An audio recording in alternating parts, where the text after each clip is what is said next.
జగన్మోహన్ రెడ్డి ఒక సైగ చేస్తేనే తెలుగుదేశం పార్టీని నామరూపాలు లేకుండా చేస్తానన్నాడు ప్రగల్భాలు పలికినటువంటి కొడాలని. గతంలో గుడివాడలో క్యాసినో పెడితే తెలుగుదేశం పార్టీ నాయకులు నిజ నిర్ధారణకు వస్తే మీరు నా బొచ్చు కూడా ఇంటికి ఇప్పుక్క కూడా పీకలేరు అని చిటికలేరు చూపించి మరి మాట్లాడినటువంటి కొడాలని. ఈరోజు ఏ దద్దమల లోకములు లాక్కున్నాయంటాయా? సిగ్గుండాలని బతుకి ఇప్పటికైనా అర్థం చేసుకో. అధికారం లేకపోతే, పోలీసులు లేకపోతే నీ ఒక్కొక్క బతుకు. ప్రతిపక్షంలో ఉన్నప్పుడు కొడాలని ఇప్పుడు ఏం మాట్లాడలా.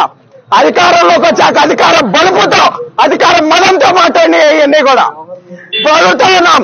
2021లో కొడాలని సవాల్ ఇస్తున్నాడు. తెలుగుదేశం పార్టీ అధికారంలోకి వచ్చి చంద్రబాబు గారు ముఖ్యమంత్రి అయితే రాజకీయ సన్యాసం తీసుకుంటా అన్నాడు. ఈరోజు అడుగుతా ఉన్నాం, కొడాలని రాజకీయ సన్యాసం తీసుకోవడానికి రెడీగా ఉన్నామని అడుగుతా ఉన్నాం. ఇంట్లో దాక్కున్నాడు, పిరిగిపోత దాక్కున్నట్టు.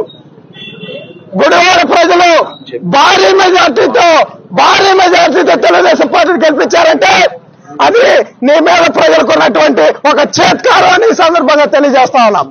ఈ రోజు కొడాలని చెప్తా ఉన్నాం, ఇది ట్రైలర్ మాత్రమే. సినిమా ముందన్న రాజా లోకేష్ గారి ఆధ్వర్యంలో మళ్ళీ అంకుశ సినిమా తీపోతా ఉన్నారు. నిన్నే రామిరెడ్డి గారు పెడతారని కూడా ఈ సందర్భంగా చెప్తా ఉన్నాం. కొడాలని జనాల్లో కనిపిస్తే ఇక అదే ఆఖరి రోజు కూడా అవుతుందని ప్రజలు భావిస్తా ఉన్నారని కూడా ఈ సందర్భంగా తెలియజేస్తా ఉన్నా.